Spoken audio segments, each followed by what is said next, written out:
What is logo design process? Some of you might be wonder what's so difficult about creating a good logo. They looks very small, they looks very easy to do, then why there should be some logo design process? When you only see the result of a designer's effort, the logo creation can look like it is a very simple task, but in actual it is not. A logo takes thought and creativity, and many elements combine to make a good one. Now let's talk about logo design process. What are the process of a logo design? So there are 9 different things you must have to keep in mind while you are designing a professional logo. So what are those 9 different things you must have to keep in mind? Brief, research, reference, sketching and conceptualizing, reflection, revisions, representation, delivery, and support. Now let me discuss each one of them briefly. What is brief? Brief is nothing but design description. Once you got order from your client will share some design description with you. So what are the things may be included in design description? What type of logo they are looking for what type of industry they are going to use this logo, what color preference they have. They might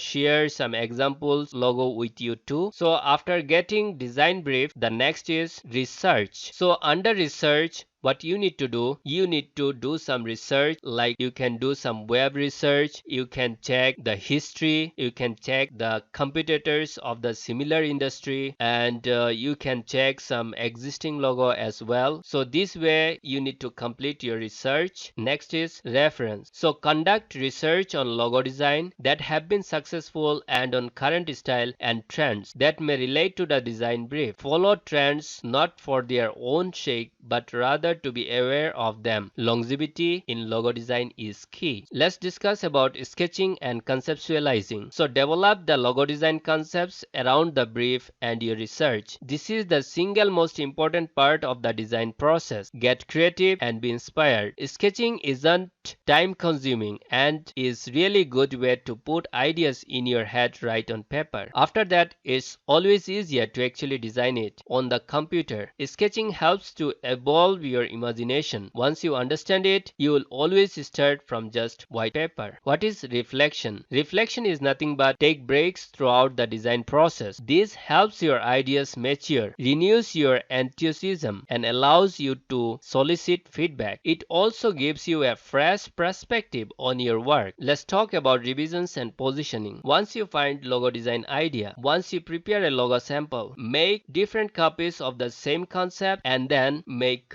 positioning in different way, change the color, put different effects, and then compare all the logos you made of the same concept, which looks more better, pick that. So after doing that, you will find the best design and you need to pick up that. Now presentation. Present only your best logo design to your client. PDF format usually works best. You may also wish to show the logo in context, which will help the client more clearly visualize the brand identity. Preparing a high quality representation is the single most effective way to get your clients to approve your design. Now let's talk about delivery and support. So under delivery, what types of files you must have to deliver your client is EPS, PDF, and other necessary file format you can provide to your client. So what comes under support? Suppose your client is confused after delivery files. If your client have any questions, if he needs changes, so those comes under support. Support is very important if you want to make a long-term relationship and make some reputations on the market. If you like this video, you can subscribe us and see you in next video.